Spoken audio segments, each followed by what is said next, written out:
Welcome back to Yeah, We Read It. My name is Laura. I'm one of your hosts. And my name is Meggie. I am the other host. Yeah, we're just two hosts, two besties, two book besties reading books for your enjoyment. We That's the really are. vibe.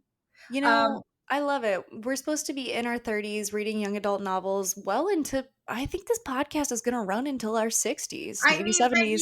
here's the thing. We We're going to love live a little forever. project. And Hmm. Meggie and I are such ride or dies that I think as long as one of us wants to keep doing the podcast's going to keep getting done, you know?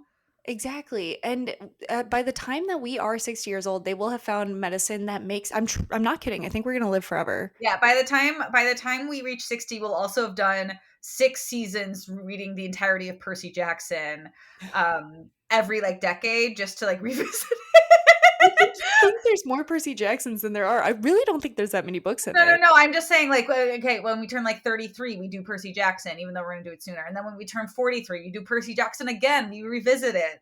I love How do that. we feel? That is the cornerstone that we always return to. Yes, Yeah, I absolutely. haven't read any of the Percy Jackson books, so maybe I'm bad to speak about this, but I haven't since, middle school, I guess, but that isn't the book that we are doing. It's just the book that is always at the top of our minds. yeah, These, because Maggie's been pushing for Percy for a long time, and it's finally going to happen in 2026, everybody. it finally is. Exciting times ahead.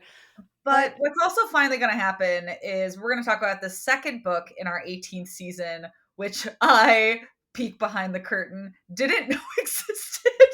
you tell them. So here's I what thought there went was down. here What it was. Oh, what I'm went so down last stupid. week is we get on the podcast and we discussed that Wes should have a stable major in college because he plays baseball. I go, Yeah, Laura, he does. He's actually really smart. Laura goes, what yeah. do you mean? Thinking I've been reading fan art. And I go, I have been reading fan art, but that's not what I'm talking about. There is a second book. And she goes, what book are we talking about next week? Because Because here's we're the also thing. doing Lynn's new book as well next Yeah, week with because here's the our other thing. We were sent Lynn's new book to do it for the podcast, which is awesome. So I was like, oh yeah, and we'll do like the movies, and then we'll do fake skating. I had no idea there was a sequel to like the movies, and Maggie was like, yeah, I'm flying through book two, and I was like, yeah, dude. we're talking about two completely different books. Yeah, and here we are now. I caught up, so we're good. Laura But caught up this entire weekend, which phenomenal for her because she was just in New York hanging out with me last week. yeah, So I buckled in. I read this in like 2 days, and I I'm finished the proud of final 30 you. pages this morning. And I am ready to discuss nothing like the movies, which is I guess a foil and a sequel to like the movies. The first Exactly. book in this dual pair. Yeah. And I couldn't have said it better myself. And with nothing like the movies, we open on, I would say, one of my least favorite holidays. Honestly, I think New Year's Eve sucks as a holiday. I actually loathe No. it that it exists. The pressure's too much. It's never fun. It's always expensive. And why do we have to drink champagne? Champagne's a horrible drink. I don't know. And the older I've gotten, when it was in my 20s, I expected New Year's Eve to be the bar is popping. There's enough space for me, but it's also big enough that there's kind of an audience. I get a kiss at midnight. 30s for me, I'm sorry, I get you're in a relationship. Stakes are higher. I want a when Harry met Sally moment so goddamn bad, but there's no one doing it for me. You just have to go to a diner to have one of those. You're right. Okay. I'm writing that down right now. Go to diner. So this New Year's Eve is not at a diner, not going to get a win at Harry Met Sally. They are back home celebrating it in Omaha, Nebraska, where Wes and Liz are from. Wes left UCLA. So where we ended better than the movies, Wes is going to UCLA for baseball. Liz is going to UCLA because she wants to do music supervision and movies. LA is a great place to do that. Wes isn't at UCLA anymore. His No. dad has passed in this book. That's where we open. He's Yeah, no and we more find out that baseball. this happened like 2 weeks after he got to UCLA. So, like, his entire world came crashing down. During this little prologue, Liz shows up to the New Year's Eve party and she's still kind of like teasing the idea of like, I would kiss Wes. And Wes is being kind of an asshole about it. Yeah, he's also got a beard. This is an So ASMR podcast for this gagging. is yeah, for just yucky noises. Yeah. We fast forward 2 years later. And Wes is back at UCLA. He's enlisted in baseball. He's ready to go. He's really picked himself up by the bootstraps because for the past 2 years he was living at home. Yeah, he was like working like two part-time jobs, like at a hardware store and a grocery store. So he's been doing the work to get back here. And his whole thing is he wants Liz back. And I beg the question, Wes, if you want her back so bad, why'd you break up with her in the first place? No idea. But this book is a dual POV book. So we Yes. switch between Liz and Wes a lot to kind of get the lowdown on what happened between them. Liz, we introduced to, she has an internship with Lilith Grossman, who is this big time documentary sort of person who she's got. It's a big internship, is my Yeah, and like the whole time. thing is Lilith is bringing Liz on, and they're going to do like a sports documentary together for the internship. And we also get introduced to Liz's coworker Clark.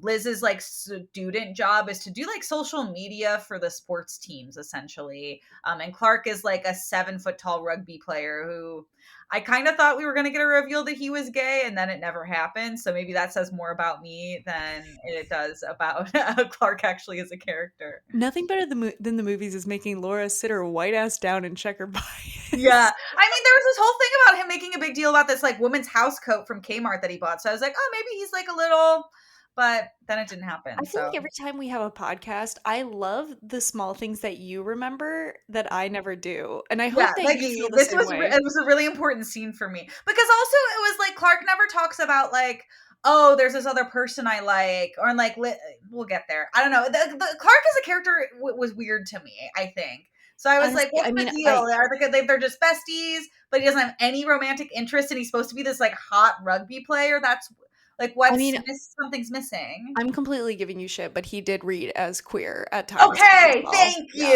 you, listeners. On the record, Maggie and I are in alignment. Yeah, Liz and her not canonically gay friend Clark, they do this, they do this They did the internship. It seems like baseball she has picture. the internship and he just kind of helps It's out. it's briefly mentioned that like Clark is not a part of this internship, but it's looped into her job somehow now. So like he's just included in everything, which kind of sucks because like he should get the internship for his resume too if he's doing all of the same amount of work as she is.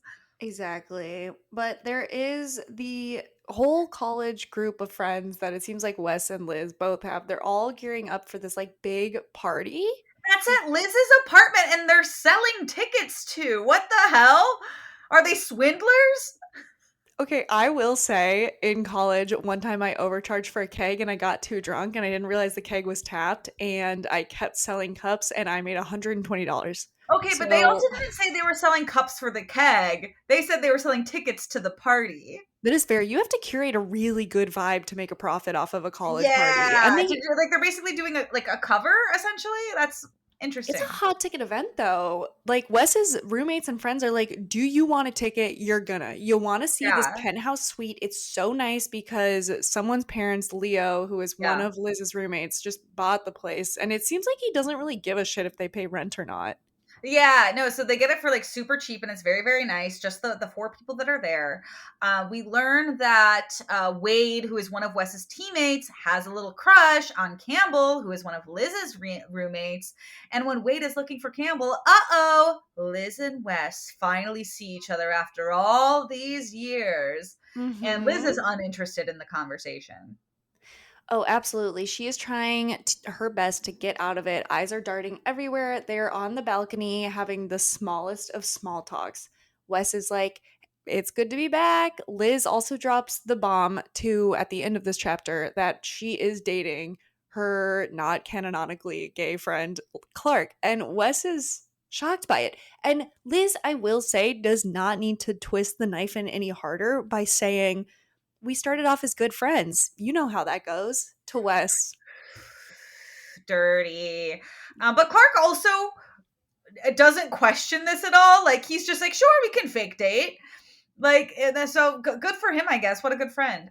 Which I Um, do think, would you find this save weird if to be like someone's like, we're dating, and they're like, are oh, we? I I think would if be somebody like, like okay, they're clearly lying. I think in a scenario where somebody's like being like there's a creepy person and somebody says we're fake dating, absolutely I'm in. If it's like just like a person where you're like like you're seeing your ex and then you're like, "Oh, I'm fake dating this person." I'm like, "That's actually embarrassing," But because as Wes, would you pick up? I think I would think that they are fake dating. If I she feel said like we're dating and he would go, "Are we? We are?" I would be like, "Okay, so she's yeah. improvising. Yeah, She made exactly. that up." I feel like it'd be a pretty quick intel alert, if you will. Yeah, for But sure. Wes is stressed. Wes is leaving the party. He's gonna go talk to his sister Sarah, who's also a freshman now, so something they can bond over. And he's trying to walk home. He's stressed. How could she have a boyfriend? I've been pining over her for 2 years. And Wes has this dynamite bomb of an idea, which is maybe I should back up and be friends with Liz first. Yeah, Wes, no shit. You can't just hop back into a relationship after 2 years. You don't know the girl anymore. Literally, it's like you were out of the picture. Yeah. The next day, Wes almost runs into Liz on these like e-scooters that are all around campus. Kind of a nice nod to that meet cute moment that Liz always wanted, but it's not the same now because it's nothing like the movies, as the book That says. was a really good drop. And also, Wes and Liz have overlapping friends, obviously, since she works in sports now. Yeah. And they figured out a little bit last night and could pick up on the fact that Wes and Liz were exes, and Wes was trying to like really downplay how catastrophic the breakup was between the two of them. Yeesh. Yeah, no, Wes also that's like a little problematic to me that Wes is acting like so chill about the fact that like he broke up with her. And it's like, dude, that's actually really shitty. Like, why Mm, are you just glossing over the fact that you broke up with her? you broke up with her. You almost killed her on this scooter right now. Yeah. Stay in your lane. But now Wes learns that Liz and Clark are always going to be at practice, so he's going to have to deal with that. And it kind of teeters between like being inspirational for him to play well at practice, and then also playing really poorly because he's stressed that Liz is there at practice. So it kind of seems like Liz isn't a good influence on him. I mean, Wes, I completely empathize with you during this moment because when I improvised for men that I was dating or wanted to hook up with in college, I too was aware of how cringe I probably was looking. And also, he's playing a sport. He looks hot. I was just probably Yeah. crawling on the ground pretending to be a dog, you know? So, um we get a plot point here. Lilith is got the tea about why Wes is back at school, and she wants to do an interview about him and his dad's death, which already feels like it's crossing a line. yeah, he is not going to respond to this email. He's like, wow, the audacity. And he also gets a bit of intel from the guys at practice that Liz is not little Liz anymore in the sense that Liz is not about rom-coms. She is anti-romance. She wears black Doc Martens and a black bow in her hair, and she is just not about love. She's one No, of the she guys. hates love now. She's just a boy, baseball boy. She's just um and this is nothing like the movies. Liz is falling behind in school because all of her documentary internship and side work is stacking on top of each other. We find out Wes, who has been kind of like stalking the library in the music school, finally stumbles across her in the library. throw him a bone. Throw him a bone. But Clark is also there, and Clark genuinely likes Wes as a person, which I think is a delightful touch in this book. And Clark's like, "What if we all just go to In and Out together? We can meet everybody there." And so they're all going to go to In and Out together. They go to In and Out.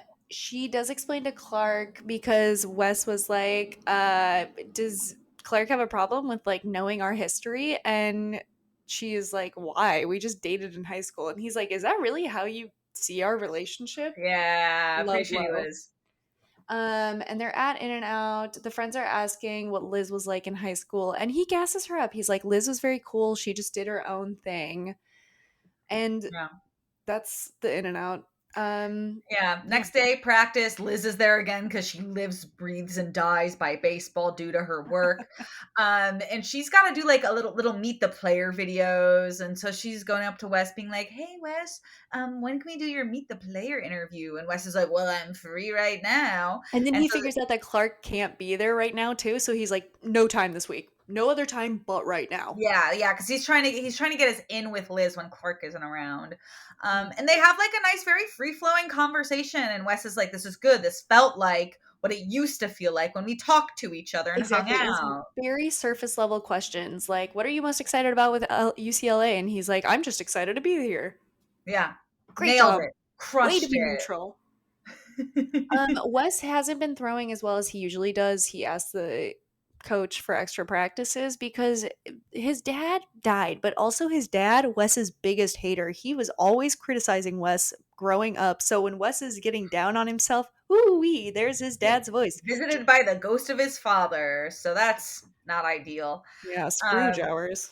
Meanwhile, Liz's roommates at home, who are all in on this fake dating scenario, are kind of like, "Tell us more about Wes. Like, we want to know what the vibe is. Like, why'd you guys make up?" Bleh. So we get a flashback to the breakup. Yeah, Liz fully Um, disassociates in this moment and has like a it's memory. bad.